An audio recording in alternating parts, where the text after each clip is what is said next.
Me gustaría que lo viéramos en dos partes. ¿Qué pasó este año y cómo ves el 2024?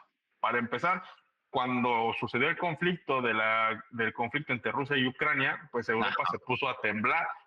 En todo 2022 subieron los commodities, se disparó el precio del petróleo, el precio del acero, y la gente se sacó su dinero de mercados financieros, incluyendo el mismo Bitcoin se vio bien afectado, llegó a niveles de 16,000, si mal no recuerdo. La prioridad ahí no es hacer plata, la prioridad es sobrevivir. Claro, sin duda. Y te voy a ser sincero, yo en esa bajadita de $16,000 de Bitcoin dije, no compré. Dejé pasar. Ahorita, pues sí dices, no, pero bueno, se compensa, ¿no? O sea, también vimos el caso muy importante de acciones como, por ejemplo, Nvidia, que este año tuvo rendimiento del 176%. Google te dio un rendimiento del 30% este año. Pero si ese 30% que te dio de rendimiento Google este año, tú lo pasas a pesos colombianos, pues restas 30% de rendimiento que tuviste menos 20% de la apreciación de tu moneda. Esto quiere decir que al final no tuviste un rendimiento del 30% en pesos colombianos, sino del 10%, que es bueno, pero... Una de las cosas que está pasando muchísimo en Colombia y puede ser una de las compras más importantes que hagas en tu vida, porque las personas en promedio no compran 2, 3, 4 casas en su vida, sino compran una, de pronto 2 propiedades en toda su vida. Entonces, la decisión de comprar una propiedad ahora puede ser una de las decisiones más importantes. Pues es muy importante, porque al final de cuentas, digo, las tasas de interés, sobre todo las de el sector inmobiliario, son mucho más amigables que, por ejemplo, para sacar un automóvil, ¿no? Esto porque pues también los economistas saben y prevén que estas tasas de interés tan elevadas no van a ser para siempre. Razón por la cual aquí en México está creciendo muchísimo y seguramente también en Colombia el mercado de las rentas. La gente ahorita está pausando su decisión de comprar una casa porque quizá no es el mismo momento. Tu capacidad de endeudamiento no va a ser la misma, entonces la gente no se puede endeudar, entonces lo que están haciendo las constructoras es dándoles más beneficios para apartar ese primer, como esa cuota inicial se llama acá, como ese enganche para poder comprar una propiedad, y sobre esto mismo, como el 30%, que es lo primero que tienen que pagar de cuota inicial, les dan muchos más plazos y con la expectativa que le dicen a la gente que las tasas de interés van a bajar para que la gente se pueda endeudar. Todo lo que tiene que ver directamente con inteligencia artificial le fue muy bien. Vemos ahí, por ejemplo, empresas como AMD, que son productores de semiconductores, tuvieron un rendimiento del 58%, Intel del 42%, empresas que realmente no tuvieron ese auge, lo tuvieron este año y explotaron de manera bastante interesante. ¿Qué es lo que esperamos para el próximo año? Pues que esta tendencia siga.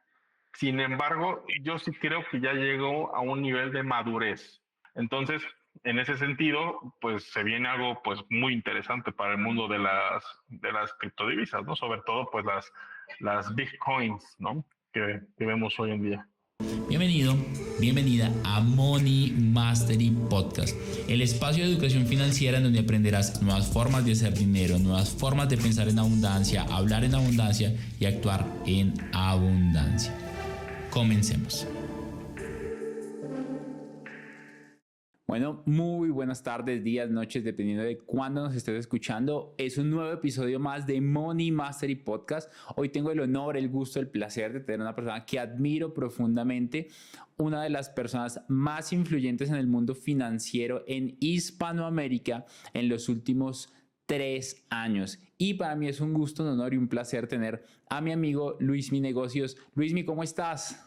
Dani, gracias por la invitación. Justo antes de comenzar el podcast platicábamos que estuvimos ahí con ustedes en el Money Mastery de Colombia en la edición de 2021, si mal no me falla la memoria, y pues esperemos estar pronto por ahí nuevamente y agradecerte tu espacio, por supuesto. No, Luis Miguel, gracias por estar acá, te admiramos profundamente. Luis Miguel es experto en finanzas, en inversiones. ¿Y qué tal si empezamos por ahí? ¿Cómo es que llegó el mundo financiero, el mundo de las inversiones a Luis Miguel Negocios? Bien, digamos que mi carrera financiera ya a un nivel profesional empezó en 2013 con mi primer empleo como corredor de bolsa. Lo que hacíamos en esencia era captación de clientes, high net worth individuals, personas con pues una riqueza neta importante, un patrimonio pues de preferencia superior al $500,000, era en ese momento el mercado meta de la banca privada en la que yo trabajaba. Ahí pues fue mi camino de profesionalizarme en el tema de las inversiones, conseguir las certificaciones, familiarizarme con los productos financieros del sistema financiero mexicano e internacional, además de pues aprender sobre también técnicas de persuasión y de venta hacia los clientes de la entidad, claro, ¿no? Entonces, pues ha sido fue un camino que duró cerca de 4 años en casas de bolsa, ya para ayudar el salto después a gestión de patrimonio, pero por mi propia cuenta, ¿no? Trabajando de la mano con brokers y empresas que pues nos prestaban el servicio de intermediación financiera. Hasta 2020, digámoslo así, que comienza el programa de Luis Mi Negocios, que fue cuando pues decidimos darle un giro a lo que yo venía haciendo en TikTok, que eran videos pues de cualquier cosa, ¿no? Cualquier tontería que uno ve hoy en día. Entonces dijimos, ¿por qué no darles un valor con base a lo que nosotros hemos tenido de experiencia?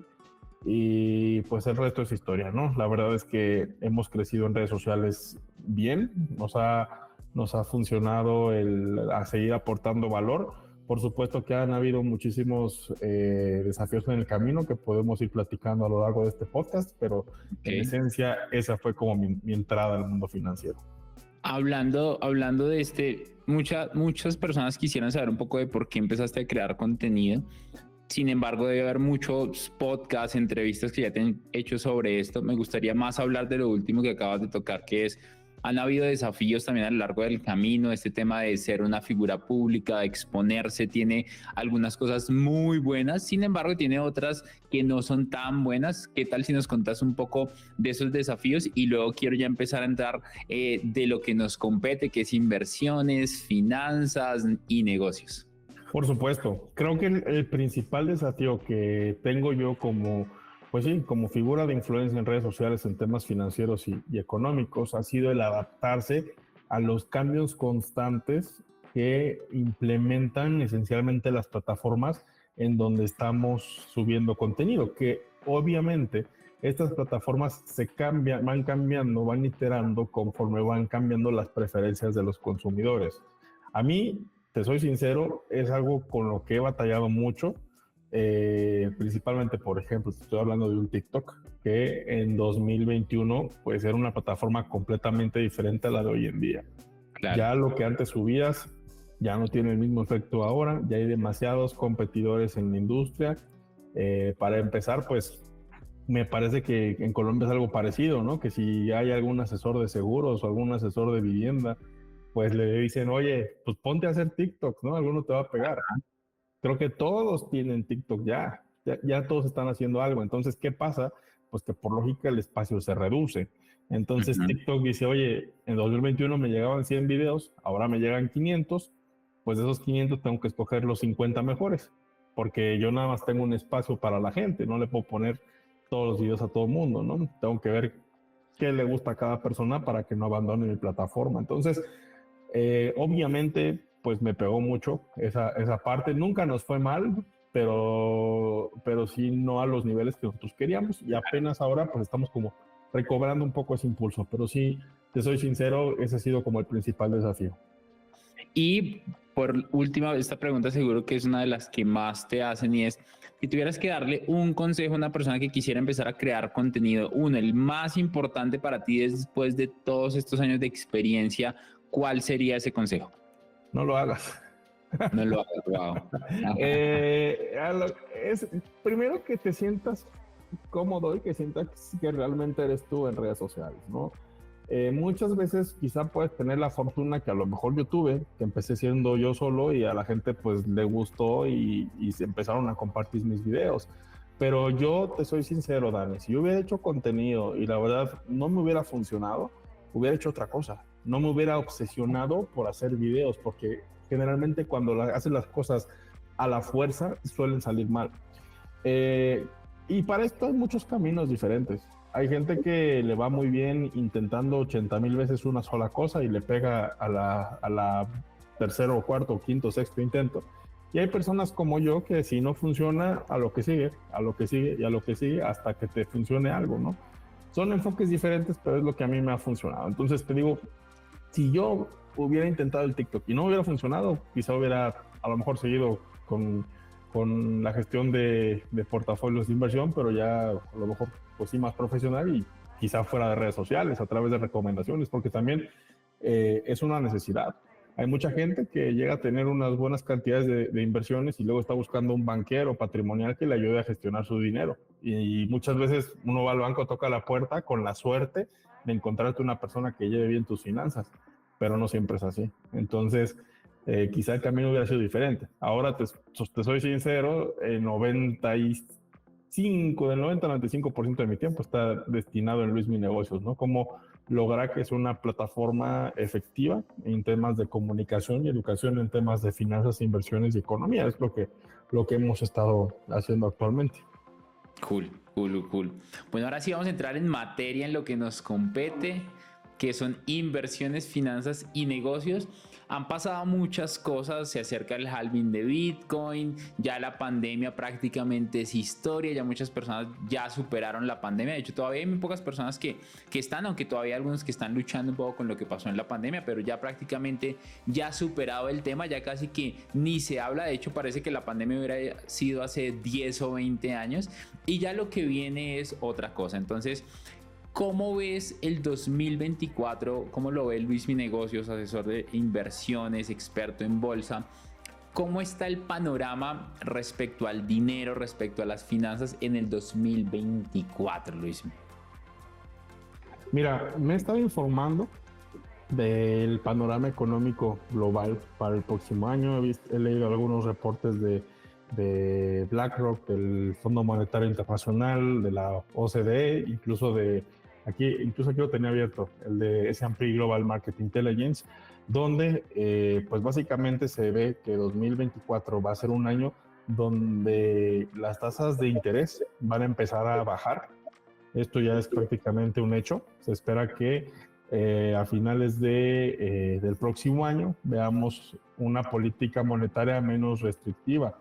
Esto, pues, en Estados Unidos actualmente las tasas de interés están en niveles que rondan el 5%, pues van a ir bajando, y esto pues también va encaminado de que pues la economía busca reactivarse en sectores que no han estado en óptimo desempeño, como es el caso, por ejemplo, de la construcción, mismo en Estados Unidos.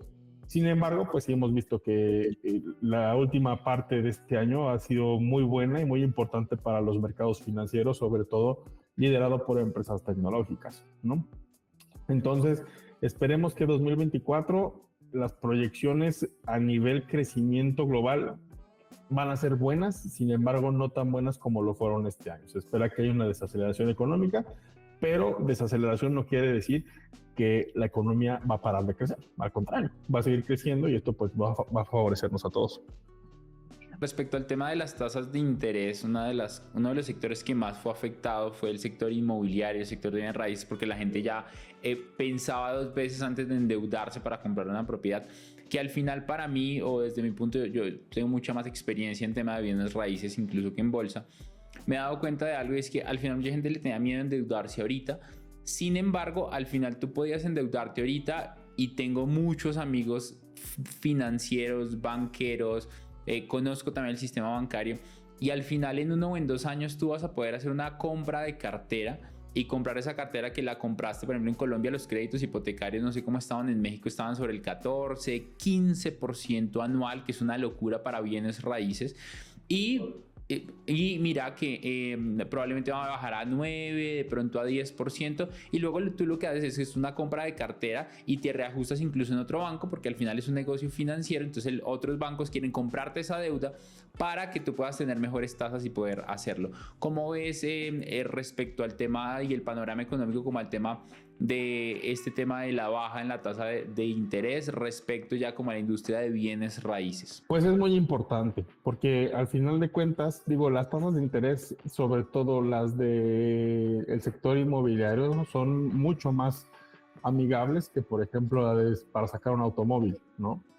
Esto porque pues también los economistas saben y prevén que estas tasas de interés tan elevadas no van a ser para siempre. Razón por la cual aquí en México está creciendo muchísimo y seguramente también en Colombia el mercado de las rentas. La gente ahorita está pausando su decisión de comprar una casa porque quizá no es el mismo momento. Haciendo un análisis que hicimos aquí en México, te lo voy a dar en cifras en dólares, las tasas de interés estaban cerca del 10%, 9% aproximadamente hace unos 2 años. Hoy están en promedio a nivel de 12-13%. Para un crédito a esa tasa a 20, 30 años, te estás hablando de que si tú pides un crédito de $150,000, al final el monto total que vas a pagar, estábamos haciendo cuentas, van a ser como $35,000, $40,000 más a que si lo hubieras pedido hace 2 años. Que en esa proporción, pues sí es mucho, ¿no? Entonces, aquí, y no sé, también estaría interesante que nos platiques cómo está el tema en Colombia, pero en México, al parecer, es completamente diferente el mercado de la compra y venta de vivienda o de bienes inmuebles al mercado de las rentas. Porque muchas personas a mí en redes sociales me preguntan, oye, ¿qué opinas de pedir un crédito para rentar una casa y ponerla, y con eso que se pague en automático mi crédito hipotecario? Pues en México no funciona. Porque, por ejemplo, una casa aquí en México que te cueste $100,000, estamos hablando de que pudieras recibir una renta mensual de $1,000 y tu crédito hipotecario viene en $2,000. Entonces es muy complicado que tú puedas hacer un negocio apalancándote de esa manera. Aquí en México los grandes desarrolladores inmobiliarios, la manera que se apalancan no es a través de un crédito así, tan directo, sino que ellos lo que hacen es que buscan créditos puente para, digamos que apalancar lo que ya se ha hecho, lo que ya se ha desarrollado y lo que ya se ha vendido dentro de un inmueble. Por lo mismo, que las tasas actualmente están demasiado elevadas. Entonces, el mercado de las rentas en México ahorita está creciendo de manera brutal y mucha gente pues igual lo sabe y está en espera de que las tasas bajen para poderse hacer de un inmueble. Una de las cosas que está pasando muchísimo en Colombia respecto a eso es que las constructoras están empezando a bajar muchísimo más los precios de las propiedades sobre planos o de las propiedades que están en construcción hasta ahora, porque a la gente no le está alcanzando para pagar su propiedad, para endeudarse, porque los créditos están tan caros, las cuotas van a quedar mucho más costosas y al final el crecimiento económico de las personas no se vio igual que el crecimiento de los créditos hipotecarios. Entonces, si el crédito hipotecario antes costaba 8% anual y ahora cuesta 15% anual, estamos hablando de que casi subió el doble.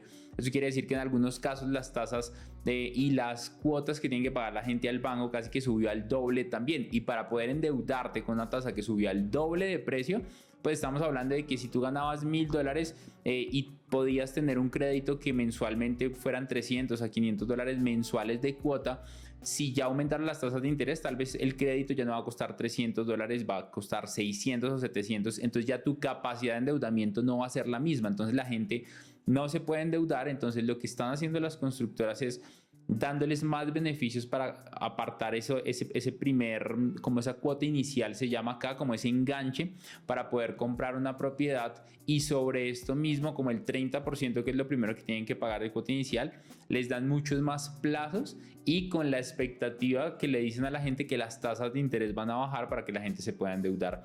Y al mismo tiempo el mercado de rentas, igual que en México, aumentó considerablemente porque la gente dijo, pues no tiene sentido endeudarme en una propiedad que yo ni siquiera sé si luego me quiero quedar acá, que es un tema bien debatible, si vivir en renta o comprar una propiedad, que siempre yo creo que es de las preguntas que más nos hacen a nosotros, que al final hay mucho joven que hoy se está mudando de casa de papá y mamá, y es que en 2 o 3 años no saben si van a estar viviendo en la misma ciudad. Yo estoy en Bogotá, al final la gente dice, pues no sé si me va a quedar en Bogotá siempre, entonces me compro una casa para vivir, pero no sé si me va a quedar ahí. Puede ser una de las compras más importantes que hagas en tu vida, porque las personas en promedio no compran 2, 3, 4 casas en su vida, sino compran una, de pronto 2 propiedades en toda su vida. Entonces la decisión de comprar una propiedad ahora puede ser una de las decisiones más importantes, porque puedes quedar endeudado muchísimo tiempo, a menos de que luego la vendas, ¿verdad?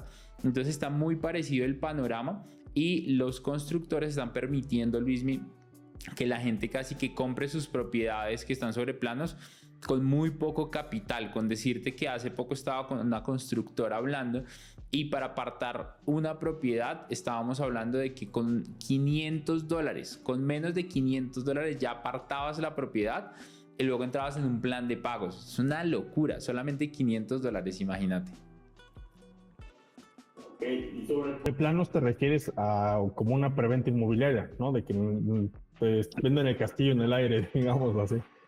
Se me había olvidado cómo le llamaban en México, como una preventa inmobiliaria que al final es la promesa de que ahí van a construir algo. Entonces en esas preventas, aquí lo llaman sobreplanos, te entregan la propiedad en 3 años y tú la vas pagando mensualmente, que te permite pagar el 30% por cuotas. Entonces las cuotas generalmente son bastante considerables y si tú haces una buena negociación te pueden quedar muy fácil pagarlas y en un futuro, en 2-3 años, tú tienes ya una valorización de la propiedad que es como un poco como lo venden, ¿verdad? Pero al final pues depende de la estrategia financiera de cada uno, ¿verdad? Ahora, Dani, este esquema en Colombia estaba hace 2 años, cuando las tasas no estaban tan elevadas. Sí, este esquema sobre planos existe hace muchísimo tiempo. Pero no explotó. No explotó como ahora.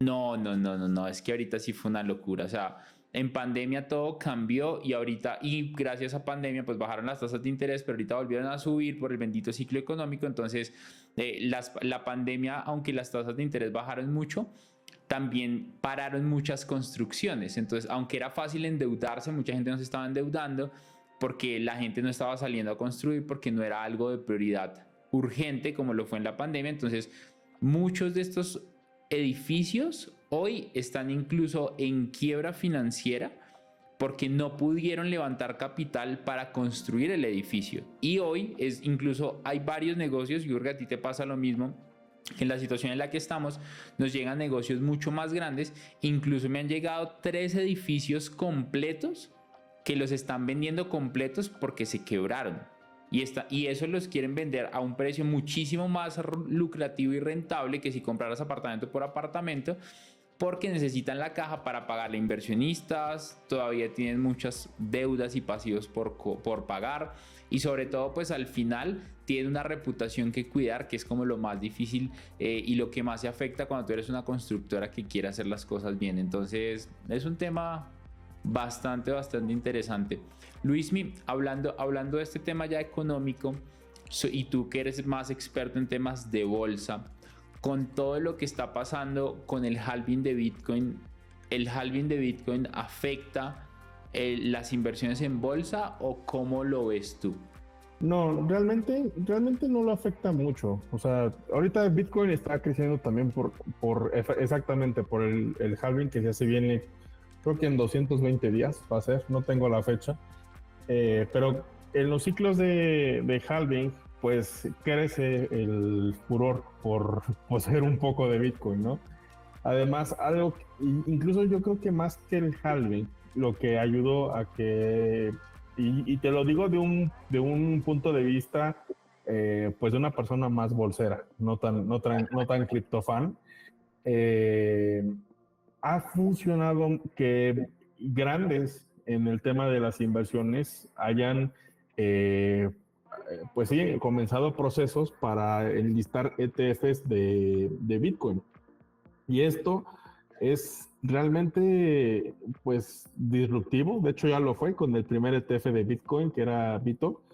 Pero el hecho de que ya hay jugadores como BlackRock que estén tomando cartas en el asunto, pues por supuesto que hace que a varios escépticos del mundo cripto, que yo no soy un escéptico, no soy fan, pero tampoco soy escéptico, los escépticos del mundo cripto, pues digan, oye, pues por aquí puede haber algo muy interesante.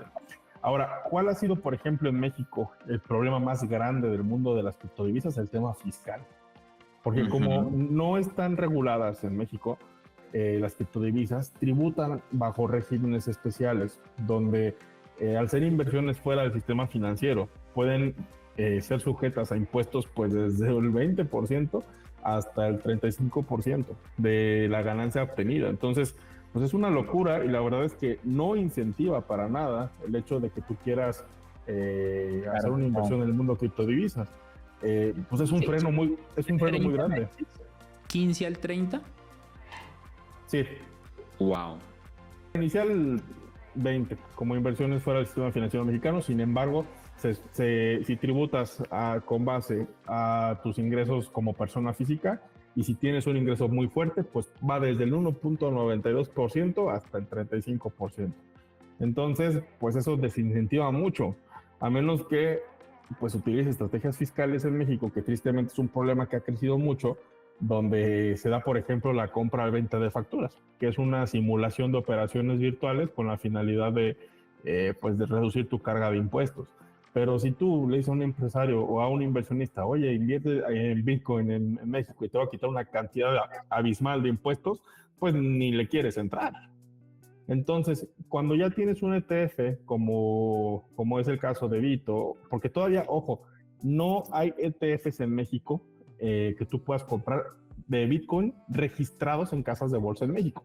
Entonces, aún tenemos que esperar para que esto sea posible, porque de esta manera tú ya pagarías 10% sobre las ganancias obtenidas, que sigue siendo, que ya es mucho más amigable de lo que se tiene hoy en día. Por eso vemos que los grandes crypto millionaires o crypto billionaires no están ni en Colombia, ni en México, ni en Estados Unidos, están en Dubái. ¿No? Entonces, creo yo que esto es lo más importante del tema del mundo de lo que está sucediendo hoy en día y por qué el Bitcoin ha subido tanto, porque los grandes fondos de capital se han metido y nos permite a gente que no compramos Bitcoin en $3,000 a comprar de una manera un poco más amigable. Y a lo mejor ya no me voy a ir a un exchange a comprar Bitcoin, sino en la bolsa de valores lo voy a hacer, porque también las comisiones son muy elevadas en los exchanges, sobre todo cuando quieres pasar de una moneda a otra moneda, de un lugar para otro lugar, pesa. Entonces, en ese sentido, pues se viene algo pues muy interesante para el mundo de las criptodivisas, ¿no? Sobre todo pues las Bitcoins, ¿no? Que vemos hoy en día. Ahora, entrando un poco más en materia en el mundo ya, que es tu expertise, que es en lo que más has trabajado, que es bolsa, ¿cómo ves el sector financiero, los mercados financieros respecto a bolsa? ¿Qué va a pasar? ¿Qué viste? ¿Qué pasó? Me gustaría que lo viéramos en dos partes. ¿Qué pasó este año? ¿Y cómo ves el 2024? Bueno, vamos a hablar de algo que no se habla mucho y lo vamos a hacer de una manera pues básicamente regional, porque nosotros, por ejemplo, tanto mexicanos como colombianos vivimos este 2023 un año de apreciación de nuestras monedas respecto al dólar americano. Ajá. En el caso de Colombia, el peso colombiano pues se apreció cerca de un 20% respecto al dólar, muchísimo. Y en el caso del peso mexicano fue un 14%. Entonces, ¿qué pasó este año? Que incluso personas a las que yo les manejo sus portafolios de inversión tuvieron ahí algunas minusvalías. ¿En qué sentido? En que, por ejemplo, si tú inviertes en una acción que este año te dio un 20% de rendimiento, como por ejemplo, mira, vamos a buscar una por aquí. Google te dio un rendimiento del 30% este año. Pero si ese 30% que te dio de rendimiento Google este año, tú lo pasas a pesos colombianos, pues restas 30% de rendimiento que tuviste menos 20% de la apreciación de tu moneda. Esto quiere decir que al final no tuviste un rendimiento del 30% en pesos colombianos, sino del 10%, que es bueno, pero sí pegó. Ahora, hubieron acciones, por ejemplo, que estuvieron flat, ¿no? En el caso, por ejemplo, puedo ver aquí en el mapita, Walmart, que es una de las cadenas más grandes de supermercados de Estados Unidos, pues tuvo un rendimiento del 1% en dólares. Entonces, si tú invertiste en acciones de Walmart con tus pesos colombianos, pues no ganaste 1%, perdiste un 20% casi por la apreciación del mismo peso. Entonces, ese fue un problema que nosotros tuvimos. Sin embargo, a nivel dólares, si tú ganaste en dólares y si invertiste en dólares, por supuesto, porque fue un año bastante bueno, considerando que 2022 fue un año para el olvido. Para empezar, cuando sucedió el conflicto del conflicto entre Rusia y Ucrania, pues Europa se puso a temblar. En todo 2022 subieron los commodities, se disparó el precio del petróleo, el precio del acero, y la gente se sacó su dinero de mercados financieros, incluyendo el mismo Bitcoin se vio bien afectado, llegó a niveles de 16,000 si mal no recuerdo. La prioridad ahí no es hacer plata, la prioridad es sobrevivir. Claro, sin duda. Y te voy a ser sincero, yo en esa bajadita de $16,000 de Bitcoin dije, no compré, dejé pasar. Ahorita pues sí dices, no, pero bueno, se compensa, ¿no? O sea, también vimos el caso muy importante de acciones como por ejemplo Nvidia, que este año tuvo rendimiento del 176%, sí. Amazon tuvo rendimiento del 60%, todo lo que tiene que ver directamente con inteligencia artificial le fue muy bien. Vemos ahí, por ejemplo, empresas como AMD, que son productores de semiconductores, tuvieron un rendimiento del 58%, Intel del 42%, empresas que realmente no tuvieron ese auge, lo tuvieron este año y explotaron de manera bastante interesante. ¿Qué es lo que esperamos para el próximo año? Pues que esta tendencia siga. Sin embargo, yo sí creo que ya llegó a un nivel de madurez, porque ya analizando empresas como Nvidia, están ya en un grado de sobrevalorado, ¿no? La gente se está adelantando demasiado al futuro. Y es lo que pasa, por ejemplo, Dani, como con el caso de Tesla. Las acciones de Tesla, mira, para que te des una idea, debo tener aquí el dato, si no, déjame lo busco, aquí está. Las acciones de Tesla al día de hoy valen $241. Ese precio, Dani, es el mismo que en noviembre de 2021. El mismo. Wow. El mismo. Y, y de noviembre de 2021 para ahora, Tesla duplicó en ventas y duplicó en ingresos. Pero el rendimiento de tu acción sigue igual. Cuando tú esperarías, oye, y te fue tan bien, ¿por qué tu acción sigue igual? Y eso pasa mucho cuando nosotros compramos acciones que sus valuaciones están adelantadas, como es el caso de Nvidia. Por eso yo, en mi punto de vista de Nvidia, y digo, no es una recomendación de compra ni de venta, ni mucho menos, pero sí tengo que decirlo, es una empresa que claramente está sobrevalorada, que sí, probablemente duplique ventas en los próximos años, pero no veo que se duplique su precio de acción en un tiempo determinado. Ahora, en cuanto a Bitcoin, pues yo digo, es mi feeling. Luis, antes de hablar de Bitcoin, ¿por qué Tesla se mantuvo en ese valor desde el 2021 al 2023? ¿Por un tema de consolidación? Cuéntanos un poco más acerca como de este fenómeno. Porque claro, Nvidia está de pronto infravalorado, pero ¿qué pasó con Tesla? Que es este tipo es el hombre más rico del mundo, ¿no? Pasaron varias cosas. La primera, y creo la más importante, es la competencia de su sector. Porque muchas personas tienden a confundir a Tesla como una empresa de un sector de tecnología, y no es así. Está en el sector automotriz. Ajá. Y ya las demás automotrices pues han implementado planes de automóviles eléctricos. Ahí vemos a un BMW, vemos a un Mercedes-Benz, las tradicionales de toda la vida. Y por supuesto, la oleada de automóviles chinos. No sé cómo está en Colombia, pero en México los chinos han inundado las calles de automóviles. Vemos marcas como Chery, vemos marcas como BYD, vemos marcas como Railway Motors, vemos marcas o Moda, creo que se llama, que ahora pues traen soluciones pues bastante efectivas, porque además China hizo una apuesta por electromovilidad desde hace 10 años. Ellos también tienen una tecnología demasiado fuerte con tal de competirle a Tesla. Al menos aquí en México, ahorita me contarás cómo está en Colombia, pero se ha inundado el mercado. En Estados Unidos los chinos no pueden entrar, pero acá está muy, muy fuerte. Entonces, ves ya ofertas de automóviles chinos aquí en México por $35,000, $40,000, cuando un Tesla está cerca de los $50,000. Entonces, ya también el consumidor, por ejemplo, te lo estoy hablando en el caso de México, es muy sensible a los precios. Y incluso el mexicano es capaz de sacrificar calidad con tal de ahorrar más a la hora del gasto. Entonces, eso es algo que también le ha pasado a Tesla, por supuesto, una competencia muy fuerte, claro, por todos lados.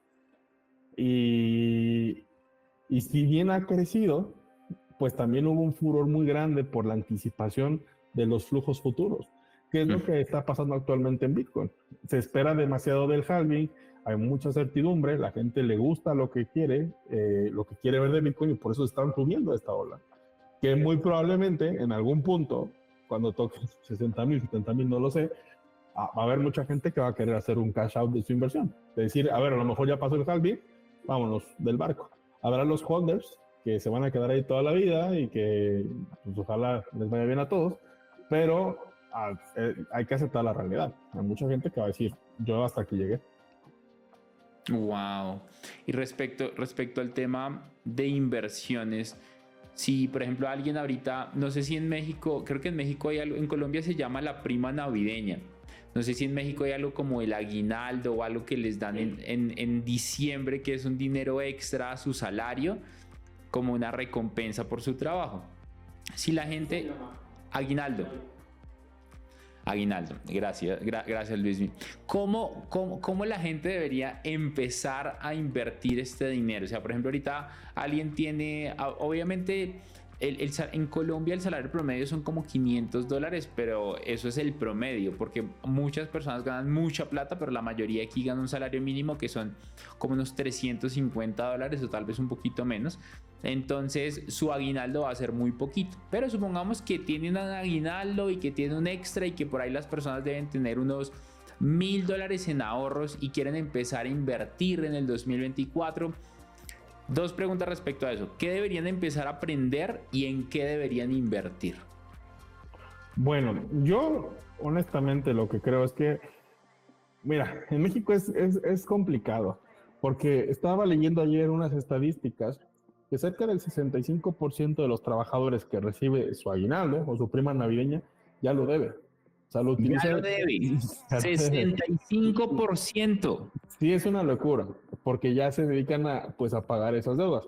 Además, digo, se entiende porque también en México, en el fin de semana, como entre el 15 y 20 de noviembre, hay un evento que se llama el Buen Fin, donde realmente es como hacen lo posible para simular el Black Friday en Estados Unidos, de ofertas en todos los centros comerciales, y pues mucha gente mete el tarjetazo y con el aguinaldo lo paga. Que tampoco lo veo mal. Sin embargo, tienes que entender que el porcentaje de la población que todavía le queda un dinero después de su prima navideña, pues es muy bajo. Ahora, si eres de los afortunados que tiene eso muy bajo, yo recomiendo en todo, Dani, ir de menos a más en el mundo de las inversiones, ¿no? Tenemos que irnos primero a renta fija, a ir a un banco, preguntar por ofertas de pagares bancarios, ver la posibilidad de adquirir letras de gobierno, papel gubernamental. En el caso de México son los certificados de la tesorería, por ejemplo. Y hay algunos bancos, por ejemplo, no sé, estaría interesante que me platiques de esto, pero NU está, pues, ya ni siquiera fintech, ¿no? Esta empresa ya que cotiza en bolsa en Nueva York. Aquí en México está ofreciendo actualmente tasas al 15% de interés, lo cual es muy alto si tomas en cuenta que los CETES están en 11. Entonces, claro, muchas personas pues están abriendo cuenta con NU en ese sentido. Creo yo que esa es una buena opción para una persona que está empezando, como para adentrarte en el mundo de las inversiones y despertar el interés por activos de inversión que conlleven un poco más riesgo, pero con la posibilidad de un mayor rendimiento. Ahí donde pues, podemos platicarles mucho, ya sea de pues un crowdfunding inmobiliario, entrar también un poco a bolsa de valores, experimentar con criptodivisas, etcétera. Pero creo que siempre la regla es ir de menos a más. Aquí está pasando algo muy parecido, ¿verdad? De hecho, hay neobancos que están haciendo cositas interesantes. No tengo el dato de Nubank Colombia, de hecho revisémoslo acá, Nubank Colombia, sobre lo que me acabas de compartir. Sin embargo, en Colombia hay un modelo que es muy parecido a los CETES, pero acá se llama CDT, que es Certificado de Depósito a Término, que es como el equivalente de lo que son los CETES en México. Y acá hay de los mejores CDTs que hay un par de bancos que están pagando el 14% de efectivo anual, que es una locura, que obviamente se da por el tema de las tasas de interés, pero esto no va a estar obviamente así por siempre, pero es en lo que más la gente invierte. De hecho, estaba hablando con el CEO de un startup que se llama Mejor CDT, que próximamente justo van a abrir en México, pero creo que se va a cambiar el nombre en México porque Mejor CDT no tendría mucho sentido allá, de pronto le pongan Mejor CT o algo por el estilo.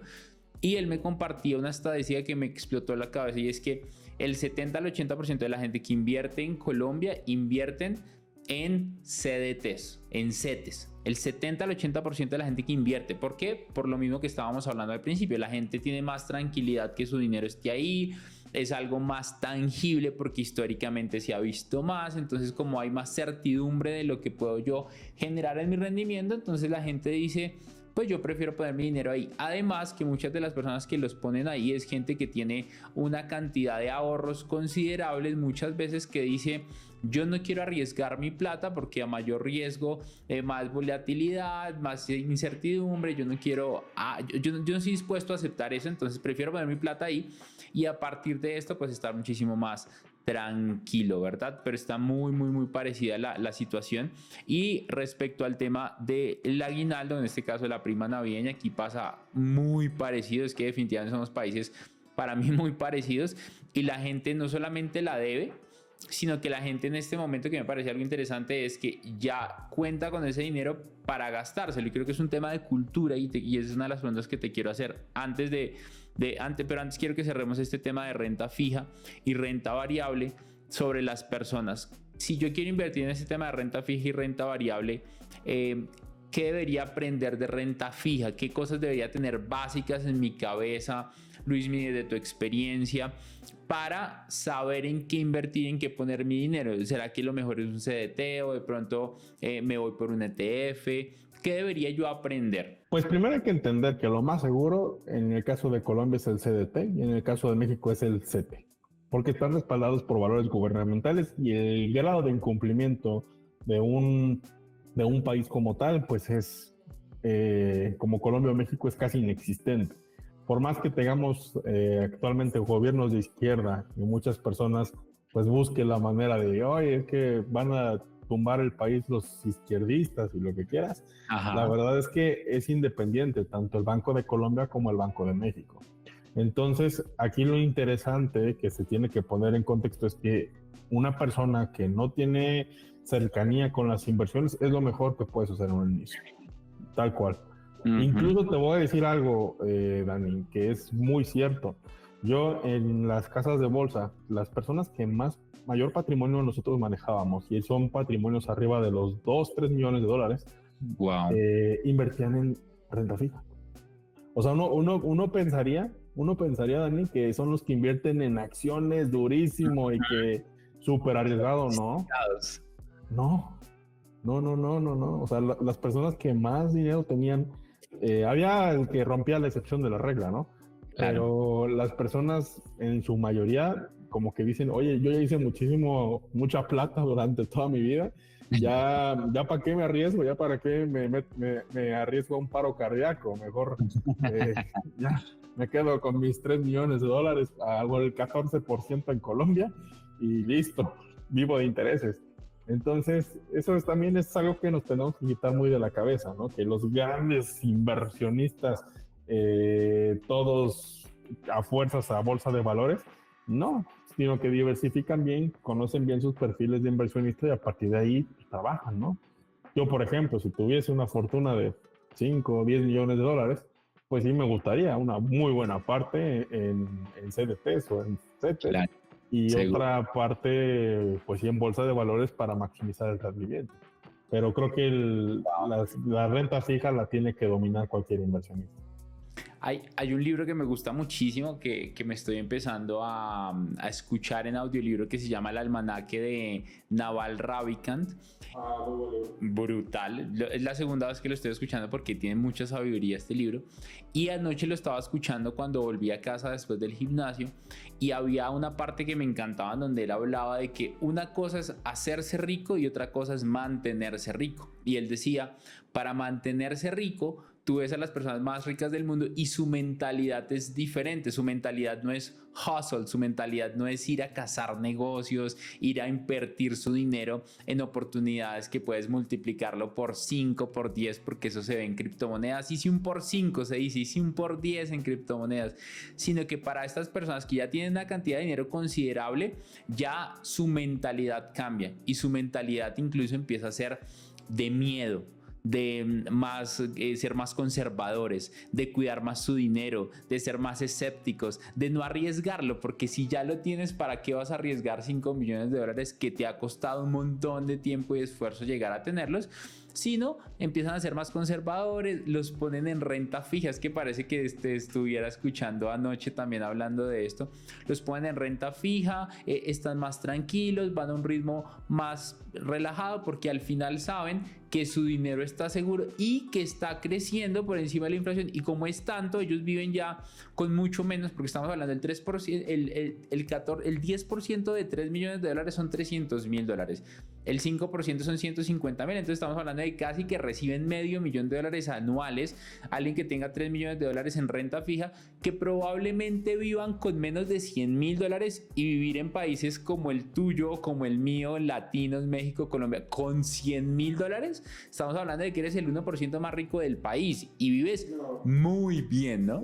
Incluso yo digo que quien tiene dinero en serio vive mucho mejor en México o en Colombia que en Estados Unidos. Mucho mejor. Mucho mejor. Más tranquilo, más, pues todo. Porque digo, viven en sus cónclaves, ¿no? Aquí en México, pues viven en sus countries, en sus clubs de golf, con mega mansiones, están bien conectados y tienen que ir de viajes de negocios que a Estados Unidos, que lo pueden hacer. Entonces yo sí creo eso, que quien realmente tiene dinero puede vivir mucho mejor en tu país que en el propio Estados Unidos. Y pasa un montón. Entonces me gusta mucho ese pensamiento porque es un mito. O sea, de hecho yo aquí tomo muy buenas notas de todo esto, y creo que ese es un mito, el pensar que la gente que tiene mucho dinero lo está invirtiendo de forma agresiva y están siendo súper arriesgados. Yo creo que eso es un mito. ¿Tú qué piensas de esto? %, porque a ver, y es lógica, si te costó años lograr un buen patrimonio y ya lo tienes, ¿por qué arriesgarlo? ¿Por qué? Y a ver, va a llegar un punto donde ya tu vida ya no va a cambiar. O sea, ya, no sé, ponle tú, en Estados Unidos, voy a decir una cifra al aire, $30 millones, que obviamente para cualquier mortal, para nosotros, pues sí, es una locura tener $30 millones. Claro. Pero ya de tener $30 millones a tener 1,000 millones, pues tu estilo de vida va a seguir igual. Ya tienes tu jet privado que te lleva a todos lados, ya tienes tu casa que siempre has querido, las vacaciones que siempre has querido, todo como siempre has querido. Ya lo demás ya va a ser para tus hijos, nietos, tataranietos, lo que sea. Pero como tú ya estás cubierto al 100%. Entonces, ahí es donde yo digo que los más ricos ya no arriesgan tanto el dinero. Y si lo arriesgan, lo van a hacer en algo que conocen mejor que nadie, que son sus negocios. Como es el caso de un Elon Musk, ¿no? Donde dices, oye, ¿por qué le apuestas tanto a Tesla? Pues porque conoce el mercado, sabe, y él es el insider. Él sabe qué sucede y sabe qué es lo que está funcionando. Y eso sucede mucho. Que evidentemente Elon Musk pues tiene sus inversiones, tiene Warren Buffett e incluso el Bill Gates. Bill Gates es uno de los portafolios de inversión más seguidos. Es conocido que es uno de los pues inversionistas en bolsa más destacados que existe. Pero si tú ves su portafolio, su inversión más grande está en Microsoft, porque es lo que él sabe y es lo que él conoce. Pudiendo él deshacerse de todo Microsoft, porque él ya ni siquiera es CEO, y invertir en otras empresas. Hay algo muy lindo de este tema de la concepción del dinero, y quiero que entremos en otro punto, ya comentando a la tercera parte de esta entrevista, y es que escuchando una entrevista que le hace Steven Bartlett en un podcast que me gusta mucho que se llama The Diary of the CEO, a Morgan Housel creo que se llama, ¿no? El autor de Psychology of Money. De la psicología del dinero. Ajá, un librazo.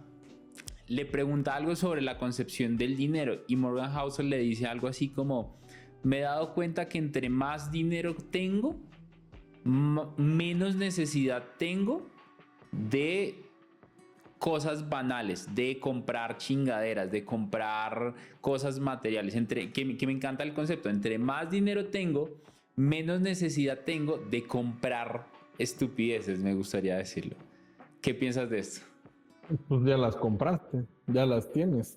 Como que creo que tu enfoque ahí ya está en otras cosas, en lo que realmente te importa o te interesa de la vida, ¿no? Claramente somos humanos y pues nos vemos atraídos por cosas materiales que nos llaman la atención. Sin embargo, pues ya tienes bien cubierto todas y cada una de tus necesidades básicas, que es donde está la gran mayoría de la población, tanto mexicana como colombiana, en subsistir, en ver cómo le hago para que me alcance el mes siguiente. Pero claro que cuando tienes pues más dinero, pues mucho menos vas a necesitar y mucho menos preocupaciones vas a tener. El problema aquí es que la gente no se preocupa por sus finanzas y se ocupa cuando ya todo está hecho un caos.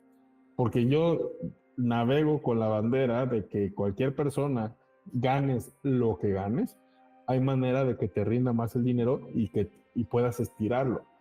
Por eso también aquí en Luis Mi Negocios pues hemos también dado un enfoque importante a finanzas personales.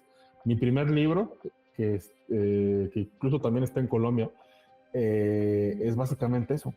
Son finanzas personales. ¿Por qué? Porque decidimos que era la mejor manera de ayudar a la población en su general. Muchos sí me decían, oye, pues es que todas las inversiones, pues yo esperaba de ti un libro de inversiones. Pues sí, pero el gran problema de la gente ahorita está en que no saben manejar ni siquiera bien su dinero, lo que platicábamos ya. 65% de las personas que van a recibir su prima navideña ya la deben, su aguinaldo. Wow. Entonces, pues desde ahí tenemos que poner manos a la obra, sobre todo nosotros que tenemos pues la posibilidad de llegar a las masas. Porque muchas veces nosotros pues bien pudiéramos decir, ¿sabes qué? Voy a hacer mi mastermind y solo van a entrar las personas más acaudaladas de México, las más acaudaladas de Colombia, y quien tiene dinero entra a mi club. Pero la verdad es que tenemos comunidades grandes que también hay una responsabilidad social de dar a conocer a la gente pues esto que nos enseñan en las escuelas. ¿Cómo administraba antes el dinero Luis Mi Negocios o Luis Miguel Altamirano hace 10 años? ¿Y cómo lo administras ahora? Y hablemos un poco de tu libro, Luismi. Mira, los conceptos en los cuales yo he administrado mi dinero han sido los mismos. Y para fortuna o desfortuna, yo viví en una situación donde si bien no existían los lujos, nunca nos faltó nada. Pero sí veía cómo mi papá, por a veces no tener buena administración del dinero, pues llegaban los cobradores de tarjetas de crédito, incluso en algún punto amenazaban con quitarnos la casa, etcétera. Entonces yo pude ser perceptivo de estas cosas para decir, yo no quiero que esto me pase a mí. Por eso, pues empecé a autoeducarme en un inicio, ¿no? De, a ver, vamos a estudiar finanzas, vamos a estudiar administración, vamos a estudiar negocios, vamos a ver qué hace la gente que tiene dinero para que tenga dinero, porque debe haber un porqué. Y esa fue mi motivación para moverme. Y habrá gente que ahorita está mucho el tabú, ¿no? De que el pobre es pobre porque quiere. Digo, yo lo digo, yo nunca fui pobre, pero tampoco fui ni rico ni acaudalado. Fui un clase media como millones de personas que viven en México y Colombia. Pero a partir de mi situación familiar fue cuando dije, vamos a administrarnos mejor nuestro dinero. ¿Y cómo es que lo hago? A través de 7 pilares de finanzas personales, que son los que comparto en mi libro. De hecho, el libro tiene 7 capítulos por lo mismo, que va desde administración y creación de presupuestos, administración de seguros, cómo obtenerlos, en qué te tienes que fijar para obtener una prima de seguro, que estés bien cubierto, que no estés cubierto, finanzas en pareja. En México la primera causa de divorcio es esa, el no administrar bien tu dinero, problemas económicos. Entonces, vimos la necesidad de en ese mismo libro ilustrar sobre cómo llevar bien un presupuesto en pareja y cuentas y muchas cosas más. Ahí también platicamos de uso de tarjetas de crédito, uso de la deuda y reducción de deudas en caso de que tengas estrategias, y el último capítulo cerramos cómo evitar caer en estafas. Entonces, dominando estos 7 principios, digamos que tú ya estás del otro lado. Falta el tema de inversiones, que ese va a ser el libro de 2024, pero de entrada eso lo tenemos cubierto. Algo que me pasa a mí mucho, que yo lo veo, Luismi, es que hay un primer paso. Me encanta la frase de Dave Ramsey que dice: el presupuesto es una herramienta para decirle al dinero a dónde ir y no preguntarte a dónde se fue. Entonces yo sí creo que hay un problema con la gente que no tiene un presupuesto, ¿no? Entonces nuestro club de inversionistas justamente es como de los primeros pasos, crear un presupuesto. Entonces ya, primer problema, no se crea un presupuesto, que ahí está el 65% de las personas que tienen que pagar su prima navideña ahorita, que ya la deben. Y luego hay otro problema, hay otros que sí tienen el presupuesto, pero no siguen el bendito presupuesto. ¿Qué le tienes tú que decir a esas personas para que puedan seguir el presupuesto? Porque ya es un reto tenerlo, ya, pero ya lo tengo. Pero Dios mío, o sea, y tienen aplicaciones, tienen WhatsApp, tienen policía, o sea, tienen de todo. Alarmas cuando ya te pasaste de cierto monto, ¡pum!, que se activa una alarma. ¿Qué le dirías o qué le recomendarías a estas personas que ya tienen un presupuesto? Porque pues, en este podcast, y seguramente si leen tu libro, recuérdanos el nombre ahorita, es que ya, ¡pum!, ya tiene presupuesto, pero no cómo seguirlo. Entonces, ¿qué les dirías? El libro se llama Rico el que lo leo. Así se llama, Rico el que lo leo. Obviamente, leer un libro de 2 horas no te va a hacer rico. Claro. O escuchar un audiolibro de 3 horas, ¿no?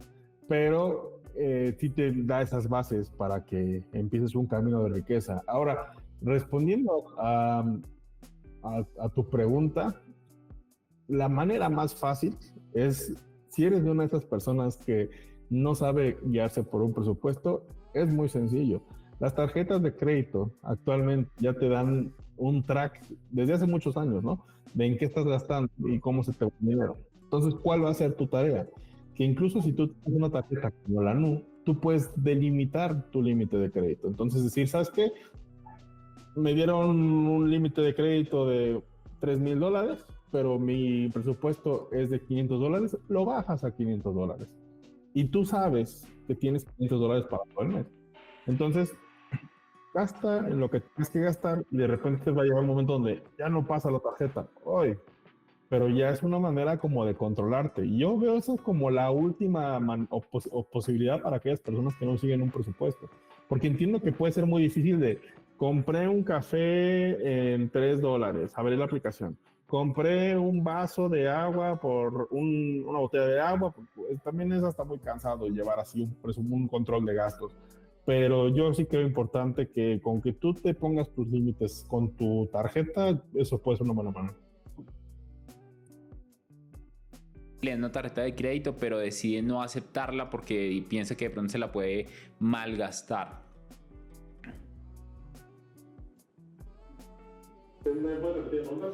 Sí, claro que sí. ¿Qué recomendación le das a una persona que le van a dar una tarjeta de crédito, pero prefiere cancelarla, prefiere no aceptar la tarjeta de crédito porque piensa que la puede administrar mal?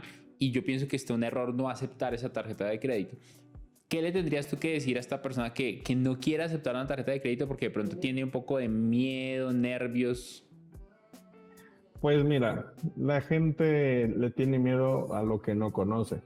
Entonces, incluso por ejemplo, en mi mismo canal de YouTube, yo tengo ahí un video de cómo utilizar tarjetas de crédito, que es como de mi tercer o cuarto video más popular del canal, donde justamente le digo eso a la gente, porque es mucho, esa pregunta que tú me hiciste me la repites mucho en mis redes. Entonces, les contesto con ese video. Te va a durar 20 minutos, pero ya vas a aprender cómo usarlas. Porque si ya aprendiendo cómo usarlas, las usas mal, pues aquí creo que es algo muy válido decir, pues no uses tarjetas de crédito. Pero si no sabes usarlas, o sea, si no sabes usarlas, date la oportunidad de aprender. Que es muy sencillo y es muy fácil. A ver, entendámoslo así. Nadie te presta hasta 50 días a tasa cero. Uh-huh. Nadie. Entonces, para apalancarte, pues es algo muy bueno. Porque de esta manera yo puedo saber cuándo es la fecha de corte de mi tarjeta y pagarla dentro de 50 días, sin pagar intereses. Entonces, si yo conozco este concepto de apalancarme en pequeña escala, me va a ser mucho más fácil apalancarme en una gran escala, cuando probablemente pues ya tenga más líneas de negocio, o sea, un emprendedor que me vaya mucho mejor. Luismi, ¿Cuál ha sido ese mejor consejo financiero que te han dado en la vida o que tú es el consejo que por excelencia más das? Pues es muy sencillo, no gastes más de lo que ganas. Muy sencillo, esa es la regla de oro de las finanzas, no gastes más de lo que ganas. Es tan sencillo, tan complejo como la quieras ver, pero no gastes más de lo que ganas, porque cuando lo haces, ahí empiezan los problemas. Eso sí es cierto, eso sí es cierto. Recomendaciones de ahorro, porque yo me he dado cuenta de algo y es que la gente que ahorra, o más bien a mí me pasó que cuando yo administraba bien mi dinero, pero empecé a ahorrar, empecé a sentir paz, empecé a sentir tranquilidad. Justo Naval Ravikant hablaba de eso y él decía, como la gente en la antigüedad buscaba el yoga, buscaba irse a meditar como un monje Shaolin para buscar la paz, pero me he dado cuenta que el dinero da paz. Cuando empiezas a ganar mucho dinero, lo metes en una cuenta bancaria y no lo tocas y lo dejas ahí, pasan cosas maravillosas porque empiezas a sentir y experimentar paz. Entonces, ¿qué consejos de ahorro le darías a alguien que no ha podido ahorrar y que en este momento está luchando para ahorrar más dinero, Luismi? Que sí se puede estirar el dinero. Tú puedes ir a una central de abasto, hacer tu supermercado, tú puedes ver la manera de que ese dinero, aunque es poco el día de hoy, te rinda. Y que empieces a crear ese hábito del ahorro para que lo transformes a inversión. Uh-huh. Y otro de los grandes consejos que he recibido en temas de finanzas y administración financiera es que retrases lo más que puedas la gratificación instantánea. Porque el pecado más grande que tienen los emprendedores o inversionistas o personas que le ha ido bien en el mundo de cripto, a las inversiones, yo qué sé, pues tan pronto les va bien y ya se compran el megadepartamento, ya se compran el Porsche, ya se compran el BMW, ya se compran todo y viajes por el mundo y suites, el que Waldorf Astoria, en Nueva York, París, Londres, Singapur, lo que sea, primera clase. Cuando realmente tienes que decir, a ver, actualmente estoy en una fase de acumulación de capital. De hecho, hay estudios que dicen que la acumulación de capital más grande de una persona es cuando está entre sus 40 y sus 50 años. Entonces, yo creo, y esta es mi filosofía, de que estás en una fase de creación de capital. Por supuesto que está bien que vayas mejorando tu casa, que te compres un buen coche, pero no te vayas al extremo, retrasa lo más que puedas tu gratificación instantánea. Ahorita tienes que invertirle pues a tus negocios, a las inversiones que tienes estudiadas, a lo que sabes que ya te va a dejar. Porque a lo mejor a los 50 ya puedes ahora sí meterle confort. Ahora sí la primera clase. Ahora sí el avión privado, si quieres, ¿no? Si te fue muy bien, etcétera. Y ya pues también va de la mano con que con tu curva de energía pues ya ha pasado. A los 50 tienes mucha menos energía que a tus 30. Entonces aprovecha ese tiempo de energía que tú tienes para generar, retrasar las gratificaciones. Y por esto que no se entienda que es vivir mal, al contrario, es vivir bien, pero no necesitas el Porsche del año. Puedes tener un muy buen coche, con un Tesla. El Tesla a lo mejor vale una tercera parte de ese Porsche. Y este es un ejemplo. O sea, yo sé que tienes para comprarte 15 Porsches, pero retrásalo, porque ahorita lo que realmente importa es administrar tu capital. Una de las frases que más me gusta en el tema empresarial es del empresario Carlos Slim, y él bien decía que el empresario no es más que un administrador de la riqueza. Entonces tienes que administrar tu riqueza para que pues para que te dé más. Y también otra de sus frases que a mí me encanta es la de el dinero que sale de la empresa se evapora. Entonces, si tu empresa, lo quieres llamar así, es tu inversión en Bitcoin o lo que quieras, y lo sacas, pues lo estás evaporando. Entonces, no es tiempo de que evapores ese dinero, sino que se crezca, y ya después de un tiempo, pues ya lo puedas disfrutar. De hecho, esto es un concepto también muy japonés. El japonés cuando inicia su emprendimiento, durante los primeros 20 años no le saca nada. Todo lo mete y vive con lo poco que él necesita para vivir, lo saca del negocio. Pero no se va a gastos estratosféricos como los que vemos en películas estadounidenses o en New Rich, como les decimos aquí en México, que es una persona que de repente, por dinero bien habido o mal habido, de repente tiene mucho dinero y empieza a gastar en estupideces y acaba destrozando su vida después de 5 años, porque cae en adicciones, drogas, lo que quieras. Entonces, yo sí creo que aquí hay un tema muy importante, que es que tan pronto te empiece a ir bien a ti, retrases la gratificación lo más que se pueda. Luismi, para entrar ya a la última pregunta de este podcast, cuando llega dinero a la cuenta de Luismi Negocios, ¿qué es lo primero que tú haces cuando llega el dinero? Se va a CETES. Luego, o sea, aunque no tengo un plan de inversión directo en qué lo quiero administrar, el primer día entra a CDT, el primer día, así, pum. Yo no tengo dinero pausado. Ya posterior a eso es como de, oye, necesitamos de inversión de esto en el negocio, necesitamos remodelar, pues no sé, una propiedad que tengan, necesitamos meterle dinero a contratar personal, ya vamos viendo. Pero mientras tanto, pues el dinero pues no puede dormir. Porque lo que la gente no entiende es que si tú tienes tu dinero en BBVA, en una cuenta de banco que no te va a pagar un solo peso de interés, BBVA lo está invirtiendo. Y BBVA te está ganando esa carrera. Entonces, lo que yo le pregunto a la gente es, ¿qué quieres? ¿Que esos intereses se los lleve BBVA o que te los lleves tú? Wow, me encanta. De hecho, yo he cambiado mucho la frase últimamente y es, yo ya no ahorro, yo invierto. Dinero que llega, inversión, y ya empieza a ser un cambio mental. Luismi, ¿qué último consejo le darías a las personas que nos están viendo sobre finanzas, inversiones, negocios o algo personal que va alineado a la riqueza y construcción de patrimonio? Que nos sigan. Síganos, ese es un buen consejo. Busquen nuestro Instagram, busquen nuestro YouTube. Estamos dando contenido constante en educación. Al final de cuentas, la educación es un proceso constante, ¿no? No es una sola vez. Personas como Elon Musk afirman que ellos leen cerca de 5 libros al mes. Entonces, creo que el peor error que puede hacer una persona es cruzarse de brazos en cuanto a su educación. Luismi, hablando de eso, ¿cómo te encuentran en redes sociales? Sé que mucha gente ya te conoce, pero ¿cómo te encuentran? Luismi Negocios, así. Luismi Negocios, todo junto y sin espacios en todas las redes sociales. En todas, creo que sí. En las principales. Ahí encuentras también información sobre tu libro que se llama Rico el que lo lea. Bueno, para si alguien lo quiere adquirir a través de Colombia, hay una página que se llama Busca Libre, buscalibre.com. Cool. Luismi, gracias por este espacio, gracias por estar acá. Si ustedes están viendo este episodio en YouTube y no se han suscrito al canal de YouTube, suscríbete acá abajo, activa la campanita de notificaciones, sigue a Luismi Negocios también en todas sus redes sociales, y si estás en Spotify o en Apple Podcast, ayúdanos a ayudar a más personas calificando el episodio con 5 estrellas. Y si te gustó algo de este episodio, ayúdanos a compartirlo para llegar a más. Gracias y nos vemos en el próximo episodio de Money Mastery Podcast. Luismi, mil gracias. Chao, Dani, gracias.